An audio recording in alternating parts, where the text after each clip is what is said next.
How's it going, Giants fans? My name is Alex with my co-host here, Anthony Rivardo, coming off the final preseason game of this offseason. Now we can look ahead to the regular season. Finally, I'm tired of all the preseason crap. I'm tired of watching Ken Dorsey get absolutely toasted in the end zone. The Giants defense looked really bad today. They had some starters on the field, but it was mostly backups. The offensive line was putting Tyrod Taylor in a pretty tumultuous spot, to say the least. I mean, he got hit really hard by Clemens on that one play, absolutely buried, carted off the field. Not really good. Apparently, after the game, Brian Dable just said that he is doing okay. He's going to be fine. They had a back injury, but it seems like he escaped without any significant damage. That's a really good sign there. There are some notable performances. We want to discuss a couple different things, individual players, guys that, may be still competing as roster cuts quickly approaches. But Anthony, before we dive into the good stuff, how are you tonight, my friend? I'm doing great. It was a final game in the preseason, and I thought it was a decent effort from the Giants in this game. They lost narrowly at the end of the game. They won narrowly at the end of the game last week. And overall, I think that the Giants had a solid preseason. They finished with a 2-1 record. And this game, it went to the Jets mainly just because the depth at the end of the game was better. The Giants do have a depth this year, and I think the main takeaway from this game is the fact that the Giants need to be active on the waiver wire over the course of the next couple of weeks, because there's going to be a lot of roster shuffling across the league. A lot of players will be cut. There's even players that are going to be on the trade block, and notably Denzel Mims is now on the trade block. He had a phenomenal performance for the Jets today against the Giants. Maybe keep an eye out on him. We could maybe discuss the possibility of the Giants making a move for him to shore up their receiver depth, but there's going to be a lot of roster shuffling. Every team is getting all the way down to 53-man rosters. The Giants are going to make some cuts, but they're also going to make some additions. They need to add some depth on the offensive line. They definitely need to add some depth in the secondary. There's a lot of spots and a lot of room for improvement for the New York Giants, and I think that was really highlighted in today's game. Absolutely. We saw some linebackers step up, which was really awesome after Darian Beavers suffered that torn ACL last week. You saw Micah McFadden have a forced fumble on Michael Carter, who's the Jets starting running back this year. That's a really good sign. Then we saw I forget his name. Caprati? Caprese, I think. Caprese? No. That's a caprese salad. We're both fan. Blanking on his name. Well, I am Italian. I do love a caprese salad. But... No, okay. So it was, let's see here. His name is, Austin Calitro. There we go. So came out of nowhere. He had a pick six. We were way off Joe on Flacco, that name. Way off. Caprese salad, Calitro. Yeah, we were way off on that. But Austin Caprese Salad had a pick six and a tackle for a loss, and had a really good game today. And it was nice to see another linebacker step up, probably not making the roster just simply because he hasn't really made an impact aside from today's game. But Micah McFadden, obviously a rookie out of Indiana, really solid player, good against the run. He's very aggressive, can do some stuff as a pass rusher too from that linebacker spot. So those guys definitely stood out, had some nice plays. Nathan Medors, 12 total tackles today, 8 solo tackles. He looks pretty good. It's pretty encouraging to see some of these backup guys actually performing well. But my main, kind of caution right now is that the secondary looked awful today. It was abysmal. Ken Dorsey was awful. Oh my God, was he bad?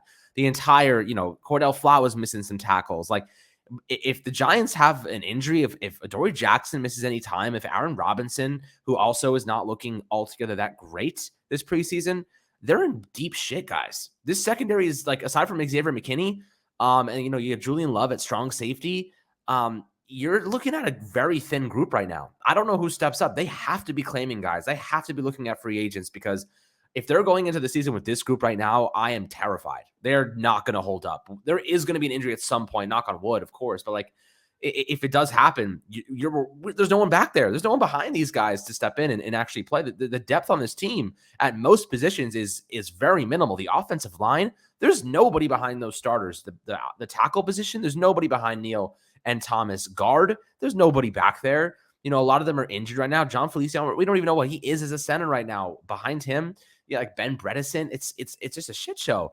A lot of injuries. This is not a good situation. I think the pass rushers probably have the deepest group. Maybe running back too. Wide receivers have some depth. Colin Johnson's injury is a big one. This is an interesting situation. When you're looking at that secondary and how bad it could be if there's anything that goes on back there in terms of injury, are you concerned? Because I'm terrified. Yeah, I mean, I'm definitely concerned. Even Aaron Robinson, who's a starter, didn't look too good. And of course, as you mentioned, the depth didn't look very good in the secondary for the Giants either. Now, the thing is, I mentioned this just a second ago, how there's going to be a lot of roster shuffling. Expect the Giants' moves to be focusing on the secondary. I know, Alex, you've thrown out some names like Jimmy Smith, Chris Harris Jr., like some veterans that could be signed via free agency for the Giants before the start of the regular season. Those are definitely names to keep an eye on. But let's keep an eye on all of the cornerbacks and safeties that are going to get cut and put onto the waiver wire over the next week. That's what's going to be really interesting, because the Giants are bound to put in probably like 5 different waiver claims just to shore up their roster. A couple on the offensive line, a couple at the receiver position, maybe a couple in the secondary. There's got to be some claims in the secondary, though. I think absolutely they need to try and claim a cornerback and hopefully get a really talented one on the waiver wire. Maybe a young guy who they liked coming out of the draft. He had some talent a year or two ago and it just hasn't panned out, needs a change of scenery. That happens very frequently. You'll see players need a change of scenery, get put on the waiver wire. Giants pick them up or a different team picks them up, and then they have basically a revitalization of their career. And you could even argue that happened for Quincy Roche, who's been a solid player for the Giants. He needed a change of scenery. The Pittsburgh Steelers cut him. He ends up on the waiver wire, goes to the Giants. He ends up starting a bunch of games for the Giants last year and looks like a very solid developmental piece on the back end of the Giants roster. So expect to see the Giants take a similar approach this offseason. Look around for some talent, look around for some guys who do need that change of scenery, but primarily focusing on the secondary, because as you just mentioned, the depth there is really poor. But of course, the depth at offensive tackle also not very good. I'd like to see the Giants put in some claims for some tackles and for some cornerbacks. I think that is the utmost importance for the Giants right now, to add some depth at those positions. Wide receiver is also another one that comes to mind just because of how many injuries we keep receiving in that spot.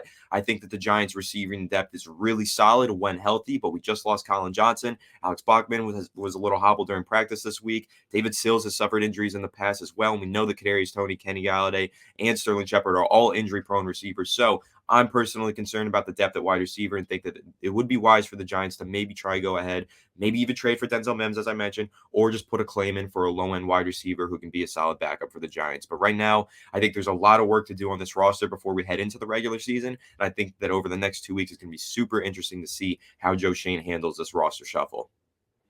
Yeah, I mean, I wish Darius Slayton would have been healthy because he could have boosted his stock a little bit, if they're going to try and trade him, but they're likely going to cut him. They need the money. At this point, that secondary is thin.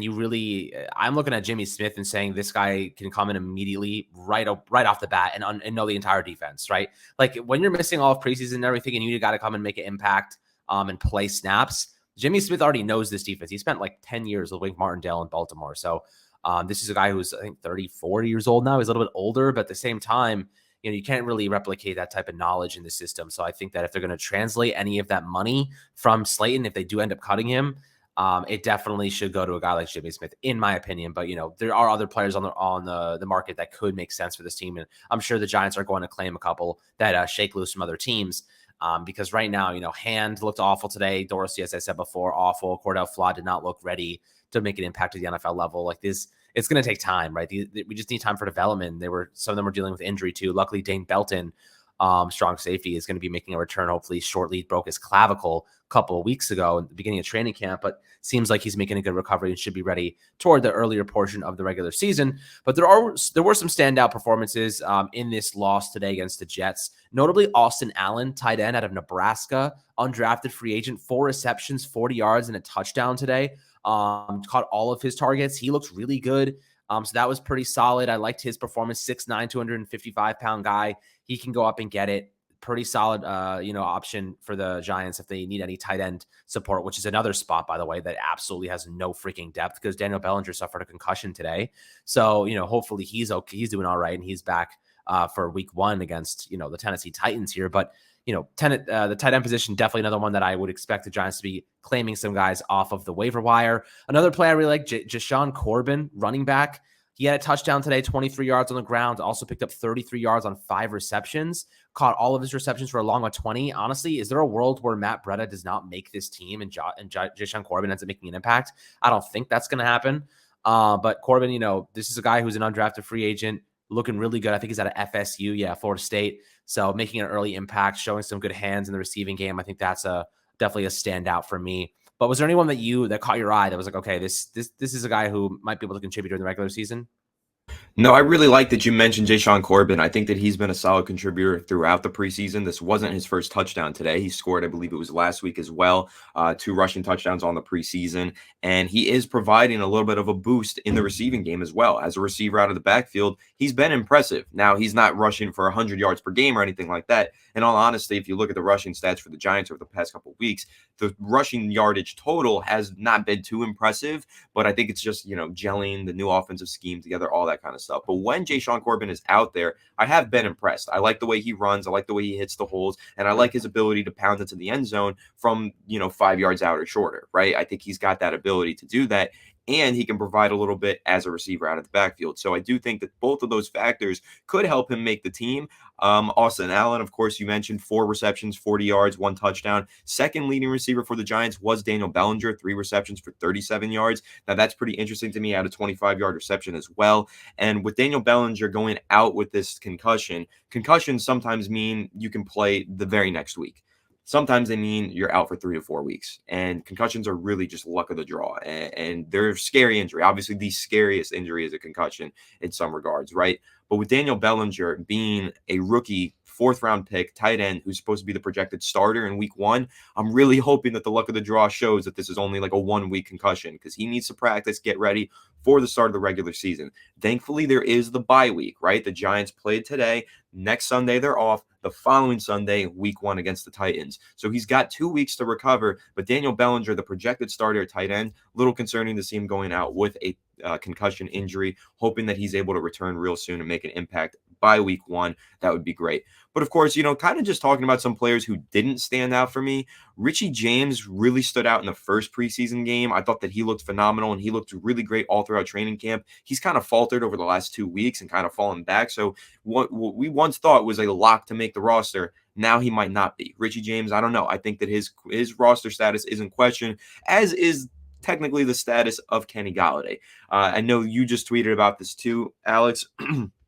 Looking at what Brian Dable just said about Kenny Golladay, he was asked if Kenny Galladay's roster spot is in question. He said, quote, "All those receivers are competing. Joe and I will sit back and talk about everything," end quote. And I think that's a very eye-opening quote from Brian Dable right there, speaking about how Kenny Golladay, his roster spot is not guaranteed despite having the highest cap hit of any receiver in the NFL this year. His effort has been really pathetic. He has not been trying on that football field. Like, it's very evident that first play of the game where he had the opportunity to make a block against, a receiver that probably weighs 75 pounds less than him, or a cornerback rather. He had the opportunity to make a block, make an impact on the first play, and he just pulled up from the block and did nothing. He literally chose to do nothing. I understand it's preseason. Maybe he wants to save himself for the regular season, wants to avoid any injury risk. But Kenny Galladay's lack of effort throughout the preseason has been eye-opening and is getting to a point where it's pretty damning for his future with the New York Giants. He's going to start turning a lot of fans into haters, and I think it's going to take a really solid performance in week 1 of the regular season in order to get the fan base back behind Kenny Golladay. But right now, I think we're all down on Kenny Golladay for very good reason. His lack of effort has been atrocious. Yeah, look, I'm going to give him the benefit of the doubt, and hopefully it's just he shakes it off from the regular season. But the end of the day is like, last year we didn't really see the effort. When he did try to put the effort in, he would get injured, right? Like, this is a guy who we were paying $72 million to make a significant impact, and he didn't even have a touchdown last year. So that's kind of an issue for me. But, we got to be utilizing him in this scheme. You have to be trying to get the ball to him and exposing man coverage. He's a guy that is such a big wingspan. You have to target him and give him opportunities, especially when you're paying a guy that much. You kind of have to, incorporate him heavily. So hopefully they can kind of figure out what to do with him. But, today's game, a little disappointing. The defense looked really bad. There was some decent offensive performances from the guys that we did mention. Davis Webb looked really, really good with 202 yards and a touchdown. He looks comfortable, was 30 for 38. I think 74% completion rate about. So, you're looking at a guy who has had a pretty tremendous preseason thus far, but mainly because he's so comfortable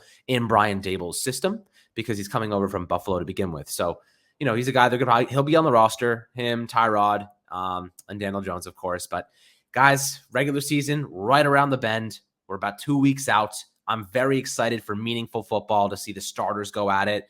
Hopefully Kayvon's back and healthy. Hopefully Azeez Ojulari's healthy. The calf injuries are a little tricky, so hoping it's not anything too bad. And this offensive line get some good mojo going. But this is a I think the preseason opened up a lot of eyes in terms of this is not going to be a good football team this year, my friends. Unfortunately, we don't have depth at a lot of key positions. We have bloated contracts at some spots. A lot of young talent, a lot of rookies.